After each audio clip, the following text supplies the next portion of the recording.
taking a break mid-washing my face to remind you to never evaluate your life or the past, present, or future past, like, when the sun goes down. Honestly, like, once the sun goes down, like, you just need to blip out of any serious thinking. Like, serious thinking needs to be done before 6 p.m.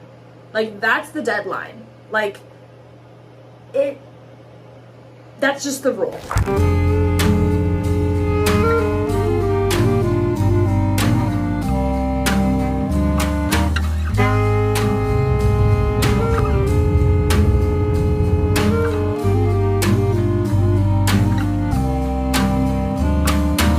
One thing about moving to a new place and being a transplant is that you may find yourself in a position where most of your friends are also transplants. And if you find yourself in that position like I have, within a year, I'm past the year mark of moving here, and I'm just in a spot of a little bit of loneliness because I honestly just let my social battery drain all the way and just wanted to see how long I could go without seeing people. I just wanted to get like a baseline check of like how much social stimulation I need. I cannot go a week. That's far too long. I was thinking about like all the people that I know here, and like after a year, 2 of the friends that I had last year, they're already gone. 1 to the Bay Area and then a couple to New York. And I'm just like, damn, like it's a hard feeling to like invest in a relationship with somebody. And nothing against long distance friendships. I have most of my friendships are long distance friendships. Most of my rich friendships are long distance friendships. But it sucks to have like a recent friend become a long distance friend, because it's just like, damn, I was like counting on you to like, you know, be my buddy out here. And now it's like, you almost feel like if you have a scarcity mindset, it almost feels like you have to replace them, which it's never good to be acting out of a scarcity mindset. We want to act out of abundance. And I'm someone who like, I talked about this a little bit on TikTok. Like if you have a list of people in your iPhone notes section to FaceTime, I affirm you, because I do that. I put that on my to-do list is like people to FaceTime, because I think maintaining friendships is just a very core value of mine. Like it's just a very high priority. Like some people have high priorities on their family relationships or work or, you know, hobbies. For me, like maintaining my friendships is like mission status, ultra excellent mode. Like it's got to happen. I also keep lists. This is really exposing myself. We're really oversharing now. I also keep lists of all of my friends. Originally, I kind of would do it for like birthdays, especially in like 2020, 2021, people were doing a lot of like Zoom birthdays or like virtual gatherings. And so I was like, oh my God, for once I need to get like a global roundup of everyone I know so that I can put them on this invite.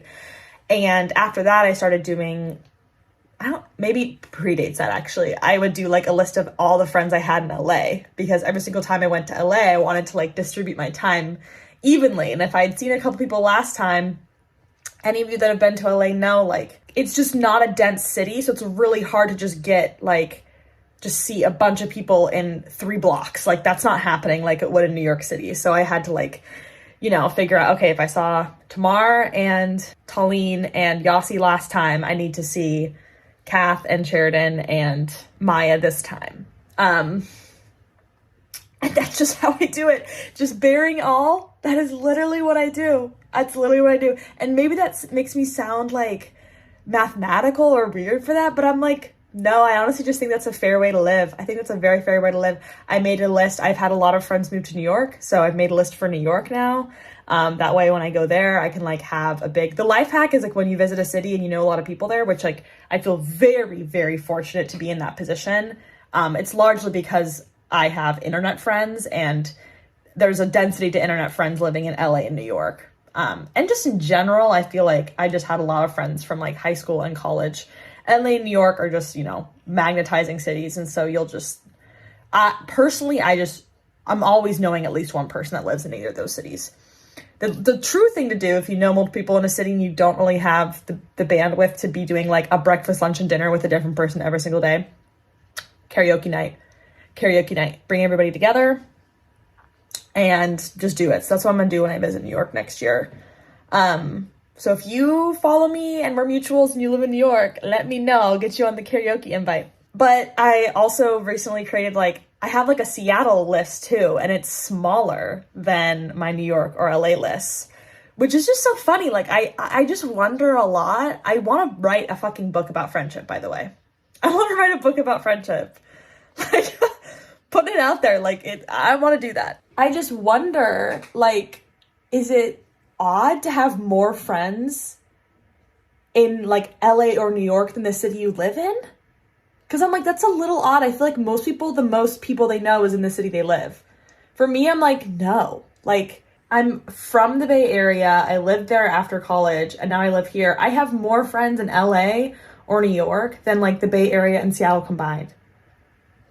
What's going on with that? Keeping a quantitative list of the people you know in the city you live in is a little sadistic, but a little motivating, because it's at least when you're spiraling and you're I don't know anybody, you literally can, I just pull it open and I'm here's who I know. If I'm I don't know anybody, I'm so lonely, I'm text one of those people. Ask them to go to a flea market. It's not that hard, except for when the list is really small and so you're I don't want to be people are busy and they can't always hang out with you every single week. So you cannot be calling on the same person a million times. But sometimes I'm damn, I wish that list were bigger. But I'm I have to remind myself that the list of friends, it shifts. And it's getting back to the original point. It's just tough when you're transplant, because I'm oh, I did have net 2+ friends on this list last year, but they just moved, and they're still my friends. They're still in, that's the thing, is that's not -2. It's just transitive property. They moved to a different list, so they're just not in this city. But yeah, I'm not encouraging anyone to make an iPhone list of the people that they know, but at least for me, that's just the way my brain works, and it's helpful and only slightly hurtful. Because obviously, quantitatively having friends is one thing. Qualitatively, the intimacy and extent to that friendship is a whole other thing. How good are those friends to you? How deep are those friendships? Friendship is one of my favorite things to talk about on this channel, and I hope you enjoy it too. I'm actually editing a video right now, so I'm gonna go back to that. And then disappear.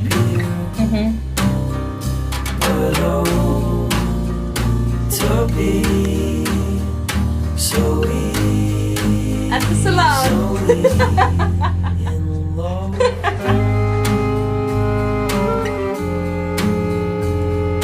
My baby hairs are red. Yeah, as they should be. But I think that have all your friends the same color. Parts of it. Yeah.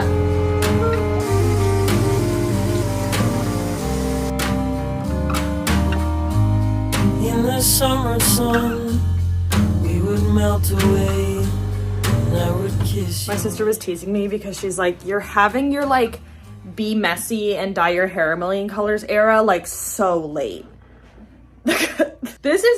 I need to get into a different room. The lighting in here is concerning. Okay, I guess we'll just stay in this corner of my apartment you've never seen before. But I have my little Birdland poster up here, which... Big news alert, I'm gonna be a band kid again soon.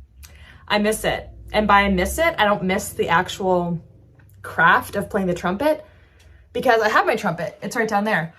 Have I picked it up since I brought it back here last spring? No, I picked it up literally one time. My friends want to pick it up more than I do, which is so seemingly sad. But I was having a conversation with one of my friends, Maytal. Hi, Maytal. I don't think she watches my videos, but hi, Maytal, if you are. And she just moved to Denver, and I was asking her oh, do you think you're gonna, dance in Denver? Because we're talking about, how she's liking it, how she's making friends. And she grew up a dancer. I've known her since middle school, and she's always been a dancer. We took a tap class together in high school. So she's very much always been a dancer in my head, did dance in college. And she was you know what? I actually don't like dance that much. And I was oh, I completely understand, because I don't like trumpet that much. I never was the kid that would like come early to band class and like fuck around on the trumpet. I would always do as little practicing at home as possible. I was not trying to just like play trumpet as much as possible. I was trying to like be around band kids as much as possible. And that was always my motivation for being in band, is that I loved the community and the camaraderie with all those people in that room making music together. It's a beautiful feeling. And playing trumpet alone, I just never get there. I never get to like how fun that is. Like, I'm just truly a band kid through and through. Like, I just always vibe with musicians. And that was such a centerpiece of like my college experience, was being in the marching band. Like, I don't know who I would have been in college if I didn't join the marching band. And after I graduated, I did consider joining a few groups, but I was ageist at the time. And I didn't want to join groups that had just a lot of elderly people in a community orchestra at the time. Now I'm like, let's get some intergenerational relationships into the mix. Let's get some intergenerational dynamics, because I'm missing that in my life. But I'm at this point now where I really feel like, in a past vlog, I was talking about how I've been really antisocial.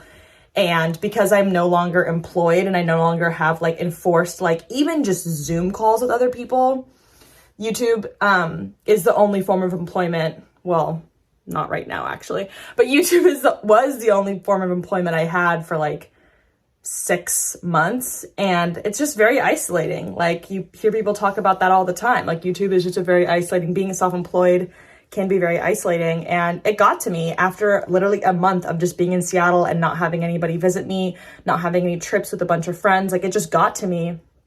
And fortunately, I am pretty good at just like recognizing behavior, recognizing when something needs to change, and taking action. Like, that's something I'm pretty good at, because I'm like, if I don't take action, I'm gonna get depressed.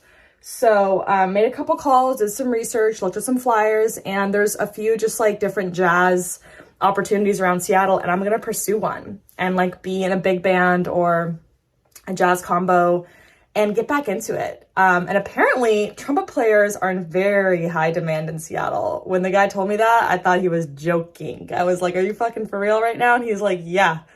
Like, if you become, a trumpet player again and you get to a good point with it, you could be on a gig every night of the week. Okay? And I'm like, I'll be gigged the fuck up. One thing about me is I'm totally comfortable being gigged the fuck up. So, it's a little exciting. Okay, but enough of Birdland sidetracking the conversation. That's how easy it is for me to take flight in a conversation. And actually, my podcast episode with Anne-Marie just came out, and I really think it documents what a conversation with me in real life is like. It's very similar to the Oversharing series, so check that out. Unemployed Millennial, I'll link it down below. I just love that fucking girl, and I will support her to the ends of the earth. I'll support her to the ends of the earth. But anyway, my being messy and dyeing my hair a bunch of colors era hit so late, and maybe this would resonate with some of you, because again, this is the communion of retired, insecure overachievers, etc., whatever terminology you want to put around it. I was just so driven and one-track minded and like focused and abstinent and just very like sober. Like, I didn't start drinking, I didn't start smoking weed, I didn't start drinking until college, which is still underage, but over the age a lot of people start drinking. I didn't start smoking weed until after college, which is quite late compared to my peer group. Yeah, like, didn't start dyeing my hair crazy colors. I didn't start dyeing my hair, period, until I was like 23. Then I just got it highlighted blonde, and now I'm like, purple, red, let's get it going. Let's get a little funky, crazy, fresh in here. Let's invigorate, And it's probably just because I was like super corporate before, and like people just don't dye their hair funky colors in corporate. My sister like has never worked corporate, so she's been free of that gaze, and she's been able to just fully express herself. And I'm like, it's just fun. I don't feel like I have to explain myself every time I change my appearance. I'm not going through a breakup. That's not happening. Like, this is just purely because I'm like addicted to novelty. I'm addicted to novelty. I want a little freshness in my life. I want a little spice. Yeah, I also got a box of ink box tattoos. Here we go. It's not sponsored. I just like them because they are allies to tattoo averse people like me. I love tattoos. I follow so many different tattoo artists. I know a couple tattoo artists. I think it's a beautiful, amazing thing. I have issues with permanence, which makes me sound like a commitment phobe. No, I love to commit for periods of maybe 5 years with renewal terms. That's right. I don't want to commit to a housing situation for life. I want to commit to a year lease and then renew it if I like it and change it if I don't. I don't want to commit to somebody for 6 years. I want to commit for maybe 5 years, then renew it, you know? I don't like that marriage is like just a one-time thing and you can renew your vows, but the actual contract doesn't ever expire. Like it should expire, you should be able to renew it if we could reinvent marriage. And that's actually something that we talked about in my philosophy class in college of all things.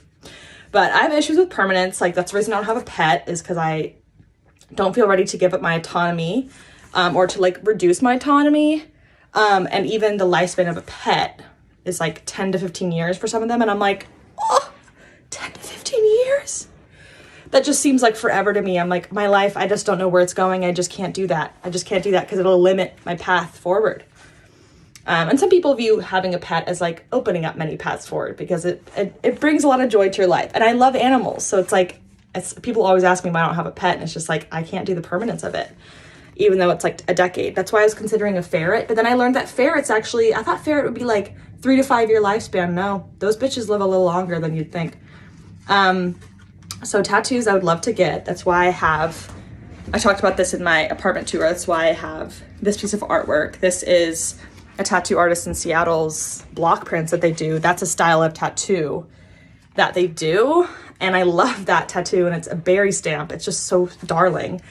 But I just can't commit. So I'm like, maybe if I like the art on my wall for 5 years, then I'll get the tattoo for life. But I've had like tattoo, like nightmares, reoccurring nightmares that come up like a lot. I haven't had them in a while though, and I think that's a really positive sign. And I think it's because I did a pack of ink box tattoos back in July. And this also feeds into like the hair thing. Everyone's like temporary tattoos, like I did that when I was like 19. And I'm like, I just never wanted to do it when I was 19. It wasn't even that I like limited myself. It just never even like occurred to me. So I'm having a little renaissance, little youthful renaissance, and I'm a free thinker. So I'm not ashamed to be like, oh, I'm just going to dye my hair and tattoo myself at 26.